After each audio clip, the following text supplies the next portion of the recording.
बिस्मिल्लाहिर्रहमानिर्रहीम। अस्सलाम वालेकुम। लेक्चर का आगाज़ हदीस नबवी सल्लल्लाहु अलैहि वसल्लम से करते हैं।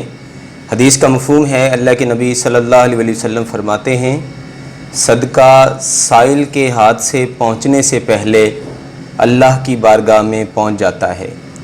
आज के लेक्चर में हम चैप्टर नंबर 17 को स्टार्ट करेंगे। तो सबसे पहले हम शुरू करते हैं डिफॉर्मेशन से। अगर हम किसी बॉडी पे फोर्स लगाएं तो उसके अंदर चेंज पैदा होगा, उसकी लेंथ के अंदर, उसकी शेप के अंदर या उसके वॉल्यूम के अंदर। इस चेंज को हम डिफॉर्मेशन कहते हैं। When force is applied on a body, it produces change in length, shape और volume of the body. It is known as deformation. अगर हम किसी बॉडी पे force along its length apply करते हैं, जैसे फ़र्ज़ करो ये हमारे पास एक वायर है जिसको हम दोनों एंड से खींच रहे हैं। अब जो फोर्स लग रही है वो अलोंग द लेंथ है, तो अब ये उसकी लेंथ में चेंज पैदा करेगी। अगर किसी बॉडी पे फोर्स हर तरफ से अप्लाई हो रही हो, बाहर की तरफ अप्लाई हो रही हो या अंदर की तरफ अप्लाई हो रही हो, तो ये फोर्स उसके वॉल्यूम के अंदर चेंज पैदा करती है। इसको हम डिफॉर्मेशन इन वॉल्यूम का नाम देंगे। और अगर किसी बॉडी पे टेंजेंशियल फोर्स एक्ट करे तो वो उसको किसी एंगल पे बेंड कर देगी। इसको हम शीयर स्ट्रेन का नाम देंगे। अब सॉलिड्स की एक प्रॉपर्टी है जिसको हम इलास्टिसिटी कहते हैं। अगर हम किसी बॉडी पे फोर्स लगाएं तो वो डिफॉर्म हो जाती है और फोर्स हटाने से वो बॉडी पहले वाली हालत में वापस आ जाती है। इस प्रॉपर्टी को हम इलास्टिसिटी कहते हैं।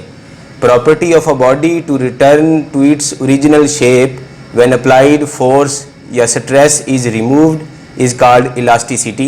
Elasticity का मतलब बॉडी टेम्पोरेरी तौर पे डिफॉर्म हुई है।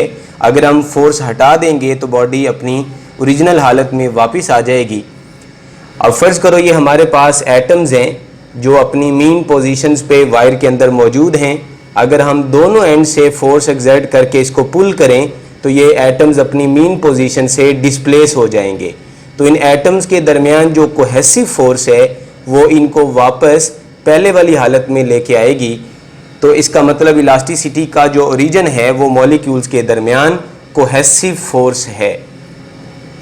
अगर बॉडी पे अप्लाइड स्ट्रेस को रिमूव करते हैं और बॉडी पहले वाली शेप में वापस नहीं आती तो इस प्रॉपर्टी को हम प्लास्टिसिटी का नाम देते हैं। प्लास्टिसिटी से मुराद परमानेंट डिफॉर्मेशन, यानी फोर्स लगने से बॉडी परमानेंट डिफॉर्म हो चुकी है। सॉलिड्स की मैकेनिकल प्रॉपर्टीज़ हम दो क्वांटिटीज़ के ज़रिए डिस्क्राइब करते हैं, एक स्ट्रेस और दूसरी स्ट्रेन। तो सबसे पहले हम स्ट्रेस का जिक्र करते हैं कि स्ट्रेस क्या चीज़ है। Stress is force per unit area which produces change in length, shape या volume of the body.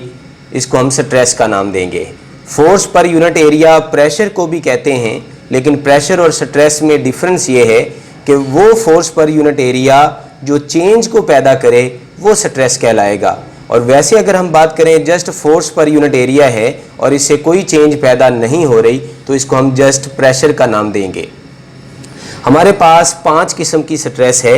Number 1 tensile stress, या इसका दूसरा नाम लॉन्गिट्यूडनल स्ट्रेस भी है, volumetric stress, shear stress, compressive stress and compressional stress. अगर फोर्स स्ट्रेस अप्लाई होने से बॉडी की लेंथ में चेंज आ रहा है, जैसे इस केस में फोर्स लगाने से लेंथ बढ़ रही है, तो इस स्ट्रेस को हम टेंसाइल स्ट्रेस का नाम देंगे। अगर स्ट्रेस लगाने से बॉडी के वॉल्यूम में चेंज आ रहा है, जैसे इस केस में बॉडी के वॉल्यूम के अंदर चेंज आ रहा है, तो इसको हम वॉल्यूमेट्रिक स्ट्रेस का नाम देंगे। और अगर स्ट्रेस लगाने से बॉडी की शेप के अंदर चेंज आ रहा है, जैसे इस केस में बॉडी की शेप के अंदर चेंज आ रहा है, तो इसको हम शीयर स्ट्रेस का नाम देंगे। कंप्रेसिव स्ट्रेस टेंसाइल स्ट्रेस का स्पेशल केस है। अगर हम फोर्स लगाएं और बॉडी की लेंथ कम हो जाए तो इस टेंसाइल स्ट्रेस को हम कंप्रेसिव स्ट्रेस का नाम देंगे। मिसाल के तौर पे अगर ये मेरे पास एक मार्कर है और इसको मैं दोनों एंड से दबा रहा हूँ तो इस तरह इसकी लेंथ में थोड़ी कमी आएगी। इस स्ट्रेस को हम कंप्रेसिव स्ट्रेस का नाम देंगे। कंप्रेशनल स्ट्रेस स्पेशल केस है वॉल्यूमेट्रिक स्ट्रेस का। अगर फोर्स लगाने से बॉडी का वॉल्यूम पहले से कम हो जाता है तो इसको हम कंप्रेशनल स्ट्रेस का नाम देंगे। हमारे पास कोई भी स्ट्रेस हो, टेंसाइल, वॉल्यूमेट्रिक, शियर, कंप्रेसिव या कंप्रेशनल, सबका फार्मूला एक ही है, फोर्स पर यूनिट एरिया। अगर हम किसी वायर के साथ कोई वेट सस्पेंड कर दें तो जो फोर्स होगी वो mg के बराबर हो जाएगी और वायर का जो एरिया होगा वो हम रेडियस की फॉर्म में लिख सकते हैं पाई आर स्क्वायर, या डायमीटर की फॉर्म में भी लिख सकते हैं पाई डी स्क्वायर बाई 4। तो अगर आपको कोई यहाँ से दो चीज़ें मालूम हो तो आप तीसरी को फाइंड कर सकते हैं। आपको फोर्स और वायर का रेडियस पता है तो आप स्ट्रेस निकाल सकते हैं, स्ट्रेस और वायर का रेडियस पता है या एरिया पता है तो आप फोर्स फाइंड कर सकते हैं, एंड सो ऑन। फोर्स जितनी ज़्यादा होगी स्ट्रेस उतनी ज़्यादा होगी, और एरिया जितना ज़्यादा होगा स्ट्रेस उतनी कम हो जाएगी।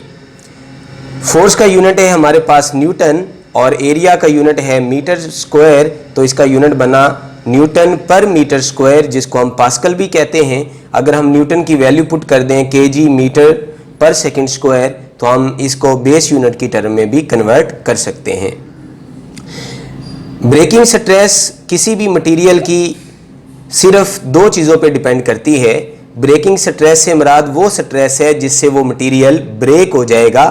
तो ये दो चीज़ों पे डिपेंड करती है। नंबर 1 टेम्परेचर, अगर हम टेम्परेचर बढ़ाते हैं तो मॉलिक्यूल्स में जो कोहेसिव फोर्स है वो कम हो जाएगी और उसको तोड़ना आसान हो जाएगा, यानी ब्रेकिंग स्ट्रेस कम हो जाएगी, एंड वाइस वर्सा।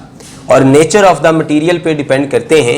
मिसाल के तौर पे जो स्टील है वो एक हार्ड मटेरियल है, उसको तोड़ना मुश्किल है और उसकी ब्रेकिंग स्ट्रेस ज़्यादा है, और एक ग्लास उसके लिए ब्रेकिंग स्ट्रेस कम रिक्वायर्ड है।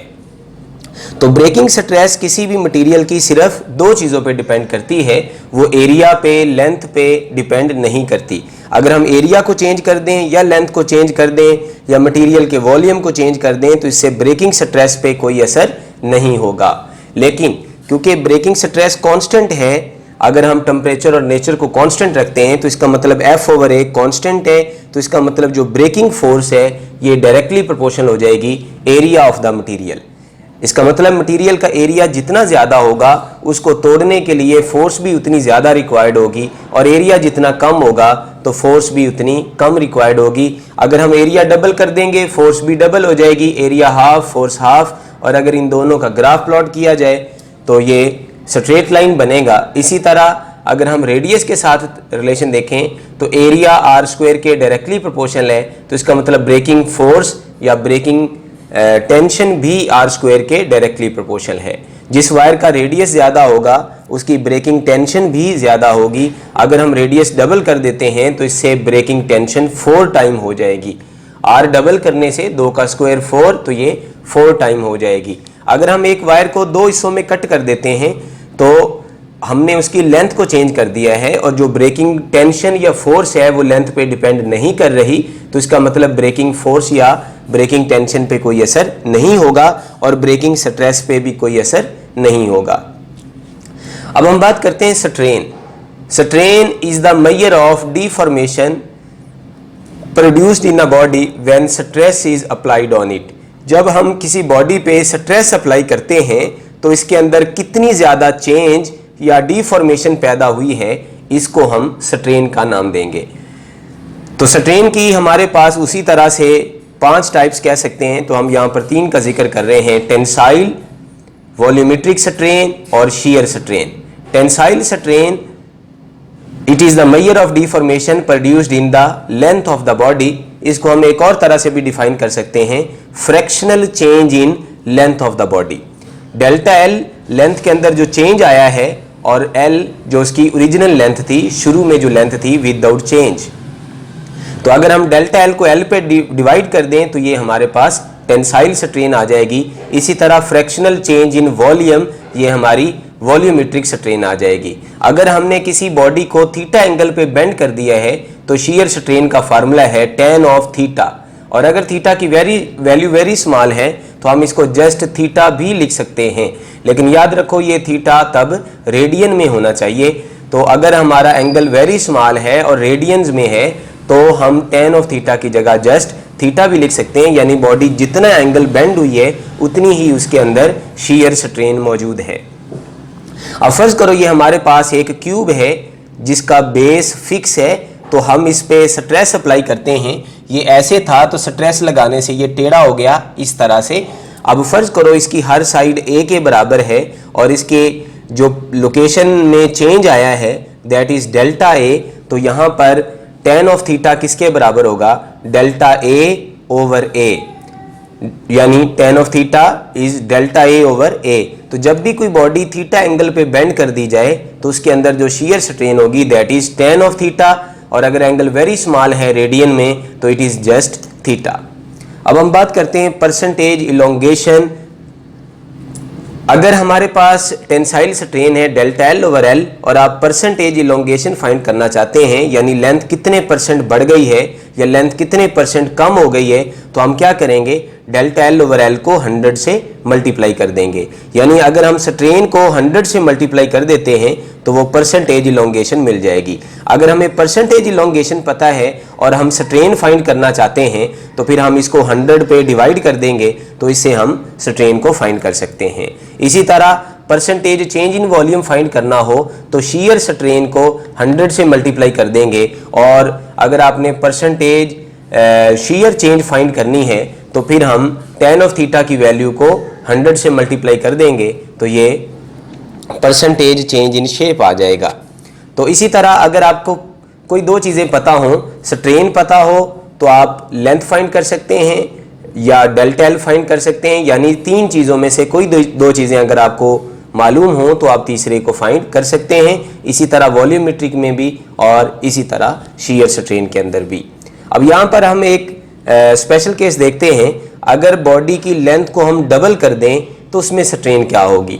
तो अब उसकी पहले लेंथ है फर्ज करो L, तो बाद में लेंथ बन गई 2L, डबल हो गई तो लेंथ में चेंज कितना आया, 2L minus L over L। तो 2L minus L that is L, L से कैंसिल हो गया तो आपके पास टेंसाइल स्ट्रेन आ गई 1। इसी तरह अगर हम लेंथ को ट्रिपल्ड कर दें, यानी जो लेंथ है वो पहले से 3 गुना ज़्यादा हो गई है, पहले लेंथ है L, अब नई लेंथ बन गई 3L, तो स्ट्रेन बनेगी 3L minus L final length minus initial length over initial length. तो यहाँ से 3L minus L 2L, L cancel हो गया तो आपके पास टेंसाइल स्ट्रेन आ गई 2। तो आपने देखा अगर लेंथ डबल हो जाए तो स्ट्रेन 1 है, ट्रिपल हो जाए तो 2 है, 4 टाइम हो जाए तो 3 होगी, 5 टाइम हो जाए तो 4 होगी। तो अगर आपको जस्ट ये बता दिया जाए कि एक लेंथ को डबल कर दिया है तो आप फौरन समझ जाएंगे कि उसके अंदर जो स्ट्रेन है वो 1 के बराबर है।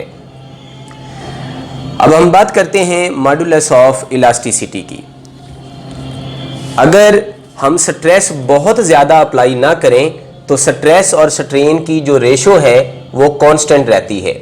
If stress is not too large the ratio of stress to strain remains constant. इस रेशो को हमने नाम दे दिया मॉडुलस ऑफ इलास्टिसिटी। तो मॉडुलस ऑफ इलास्टिसिटी बराबर है हमारे पास स्ट्रेस ओवर स्ट्रेन।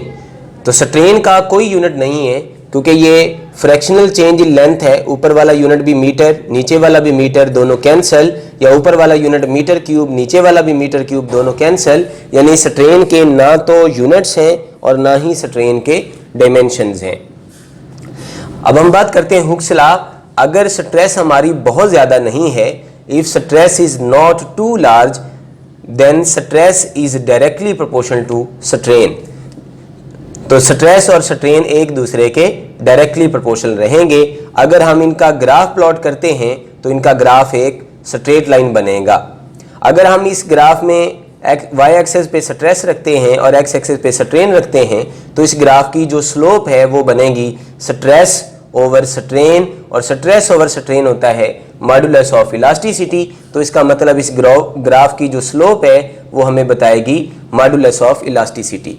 जिस ग्राफ की स्लोप ज़्यादा होगी उसका मॉडुलस ऑफ इलास्टिसिटी भी ज़्यादा होगा, और जिसकी स्लोप कम होगी उसका मॉडुलस ऑफ इलास्टिसिटी भी कम होगा। मिसाल के तौर पे अगर यहाँ पर मैं एक और ग्राफ बना दूँ तो ये हमारे पास 1 ग्राफ है, ये 2 है। तो अगर मैं पूछता हूँ किस केस में मॉडुलस ऑफ इलास्टिसिटी ज़्यादा है, तो आप देखो पहले ग्राफ का एंगल कम है तो इसकी स्लोप भी कम है, और दूसरे ग्राफ का एंगल ज़्यादा है तो उसकी स्लोप भी ज़्यादा होगी। तो इसका मतलब इसका मॉडुलस ऑफ इलास्टिसिटी कम होगा और इस मटेरियल का मॉडुलस ऑफ इलास्टिसिटी ज़्यादा होगा। अगर हम इस ग्राफ के नीचे वाला एरिया फाइंड करें तो ये एरिया बराबर होता है एनर्जी डेंसिटी के। एनर्जी डेंसिटी का मतलब है एनर्जी पर यूनिट वॉल्यूम, और एनर्जी डेंसिटी का यहाँ से हम फार्मूला ड्राइव कर सकते हैं एरिया की मदद से। अगर हम यहाँ से परपेंडिकुलर ड्रा कर दें तो आप देखो ये एक बन गई ट्रायंगल, तो इस ट्रायंगल के एरिया हम निकाल लेंगे 1/2 बेस इंटू हाइट। तो हाइट हमारे पास है स्ट्रेस और बेस हमारे पास है स्ट्रेन, तो इसका मतलब एनर्जी डेंसिटी का फार्मूला बन गया 1/2 स्ट्रेस इंटू स्ट्रेन। अगर हम स्ट्रेस की यहाँ से वैल्यू निकाल लें तो ये बनेगा E इंटू स्ट्रेन, और अगर हम यहाँ पे स्ट्रेस की जगह वैल्यू पुट कर दें E इंटू स्ट्रेन, तो स्ट्रेन इंटू स्ट्रेन, स्ट्रेन का स्क्वायर हो जाएगा। तो आपके पास एनर्जी डेंसिटी का एक और रिलेशन आ गया 1/2 into E into strain square. और अगर हम स्ट्रेन की वैल्यू यहाँ से फाइंड करें that is stress over E, और हम यहाँ पे स्ट्रेन की जगह पे स्ट्रेस ओवर E लिख दें तो ये बन जाएगा स्ट्रेस स्क्वायर ओवर 2E। तो आपके पास एनर्जी डेंसिटी के यहाँ पे तीन फार्मूलाज आ गए, 1/2 स्ट्रेस इंटू स्ट्रेन, या 1/2 E इंटू स्ट्रेन स्क्वायर, या स्ट्रेस स्क्वायर ओवर 2E। तो आपको इन्फॉर्मेशन जो क्वेश्चन में दी गई है उसके मुताबिक आप डिसाइड करेंगे कि हमें कौन सा फार्मूला यूज़ करना चाहिए। मिसाल के तौर पे अगर वो आपको कहता है 2 कॉपर वायर्स हैं, उनकी स्ट्रेस में रेशो 1/2 है, तो बताओ उनकी एनर्जी डेंसिटी में रेशो क्या होगी। अब आप देखो हमें जस्ट इंफॉर्मेशन दी गई है स्ट्रेस के बारे में और मॉडुलस ऑफ इलास्टिसिटी के बारे में। दोनों कॉपर वायर हैं, इसका मतलब दोनों का मॉडुलस ऑफ इलास्टिसिटी सेम है। स्ट्रेस की रेशो 1/2 है, तो एनर्जी डेंसिटी में रेशो इसका स्क्वायर करने से आ जाएगी 1/4, तो एनर्जी डेंसिटी में 1/4 हो जाएगी, और हमें ये वाला फार्मूला प्रेफर करना चाहिए। इसी तरह क्वेश्चन में दी गई इंफॉर्मेशन को देखते हुए आप इनमें से कौन सा फार्मूला यूज़ करेंगे वो आप डिसाइड कर सकते हैं। अब हमारे पास मॉडुलस ऑफ इलास्टिसिटी का यूनिट भी पास्कल है, स्ट्रेस का यूनिट पास्कल है, स्ट्रेन का कोई यूनिट नहीं है, तो इसका मतलब जो मॉडुलस ऑफ इलास्टिसिटी का यूनिट है वही स्ट्रेस का यूनिट है, वही मॉडुलस ऑफ इलास्टिसिटी का यूनिट है।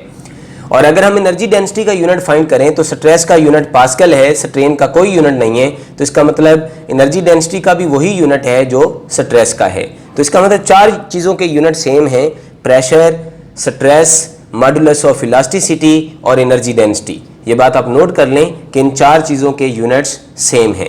अब हम मॉडुलस ऑफ इलास्टिसिटी की टाइप्स को डिस्कस करते हैं। मॉडुलस ऑफ इलास्टिसिटी बिल्कुल स्ट्रेस की और स्ट्रेन की तरह हमारे पास तीन टाइप्स के हैं, Young's modulus, bulk modulus and shear modulus.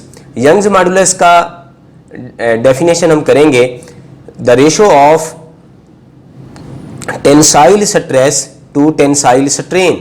Bulk modulus की हम डेफिनेशन करेंगे the ratio of volumetric stress to volumetric strain, और शीयर मॉडुलस की हम डेफिनेशन करेंगे the ratio of shear stress to shear strain.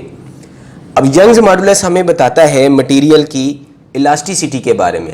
जिस मटेरियल का यंग्स मॉडुलस ज़्यादा होगा उसकी इलास्टिसिटी ज़्यादा होगी और वो अपनी स्टेट को मेंटेन रखने की ज़्यादा सलाहियत रखता होगा। मिसाल के तौर पे जो स्टील है उसका यंग्स मॉडुलस ज़्यादा है रबड़ से, तो इसका मतलब स्टील की इलास्टिसिटी भी रबड़ से ज़्यादा होगी। हमारे पास सब स्ट्रेस का फार्मूला सेम है F/A, और टेंसाइल स्ट्रेन का फार्मूला है डेल्टा L/L। तो इसका मतलब यंग्स मॉडुलस का फार्मूला बना F/A over delta L/L। L ऊपर आ जाएगा, A नीचे आ जाएगा, तो ये हमारे पास फार्मूला बन जाएगा F/L over A delta L। तो ये वाला जो फार्मूला है ये सबसे ज़्यादा इंपॉर्टेंट फार्मूला है, इसके नंबर ऑफ क्वेश्चन सबसे ज़्यादा होते हैं, तो आप इसको अच्छी तरह से याद कर लें। याद रखो ये जो मॉडुलस ऑफ इलास्टिसिटी है ये सिर्फ दो चीज़ों पे डिपेंड करता है, टेम्परेचर और नेचर ऑफ मटेरियल पे। ये सिर्फ दो चीज़ों पे डिपेंडेंट है, ये लेंथ पे, एरिया पे, स्ट्रेस पे, चेंज इन लेंथ पे या फोर्स पे या वॉल्यूम पे डिपेंड नहीं करता। अगर आपने मटेरियल आपके पास सेम है और टेम्परेचर सेम है तो फिर y कांस्टेंट रहेगा, और टेम्परेचर के बढ़ने से क्योंकि इलास्टिसिटी कम हो जाती है तो y भी कम हो जाएगा, और टेम्परेचर कम होने से y ज़्यादा हो जाएगा, यानी इनके टेम्परेचर के साथ इन्वर्स रिलेशंस हैं। अब हम बात करते हैं एक क्वेश्चन से। फर्ज करो हमारे पास दो कॉपर वायर्स हैं, इससे हमें इंफॉर्मेशन मिली कि दोनों का y सेम है। Subjected to same amount of stress, इसका मतलब दोनों के लिए F/A भी सेम है। तो अगर उनकी लेंथ में रेशो 1:3 है तो उनकी एक्सटेंशन में क्या रेशो होगी? तो आप देखो y भी सेम है, F/A भी सेम है, तो जो L है, डेल्टा L होगा वो इधर आ जाएगा और वो L के डायरेक्टली प्रोपोर्शनल बन जाएगा। तो जो लेंथ में रेशो होगी वही एक्सटेंशन में भी रेशो होगी। तो इस तरह आपको कोई भी क्वेश्चन दिया जाए तो आपने ये देखना है कि कौन कौन सी चीज़ें कॉन्स्टेंट्स हैं और किन दो चीज़ों का वो दो चीज़ों की वो बात कर रहा है। तो आप उन दो चीज़ों का रिलेशन देख लो और उन दोनों के रिलेशन से आप उस क्वेश्चन को सॉल्व कर सकते हैं। बल्क मॉडुलस हमें बताता है रेसिप्रोकल ऑफ कंप्रेसिबिलिटी, यानी बल्क मॉडुलस बराबर होता है 1/कंप्रेसिबिलिटी। अगर आपको बल्क मॉडुलस का फार्मूला पता है और उसको उल्टा कर दें तो कंप्रेसिबिलिटी का फार्मूला मिल जाएगा। अब गैसेस क्योंकि ज़्यादा कंप्रेसिबल होती हैं तो उनकी कंप्रेसिबिलिटी ज़्यादा होती है, तो उनका बल्क मॉडुलस कम होता है। और जो सॉलिड्स होते हैं वो कम कंप्रेसिबल होते हैं, उनकी कंप्रेसिबिलिटी कम होने की वजह से उनका बल्क मॉडुलस ज़्यादा होगा। और इसके बाद हम बात करेंगे शियर मॉडुलस की। शियर मॉडुलस होगा shear stress over shear strain. Shear stress है हमारे पास F/A और शियर स्ट्रेन है tan ऑफ थीटा। तो G, इसको G से रिप्रेजेंट करते हैं, तो shear modulus is equal to F/A tan of theta. Shear modulus हमें बताता है मटेरियल की रिजिडिटी के बारे में। तो याद रखो यंग्स मॉडुलस लिक्विड्स और गैसेस दोनों के लिए 0 होता है और शियर मॉडुलस भी लिक्विड और गैसेस दोनों के लिए 0 होता है। यानी जो लिक्विड्स और गैसेस होती हैं उनकी इलास्टिसिटी भी 0 होती है और उनकी रिजिडिटी भी 0 होती है।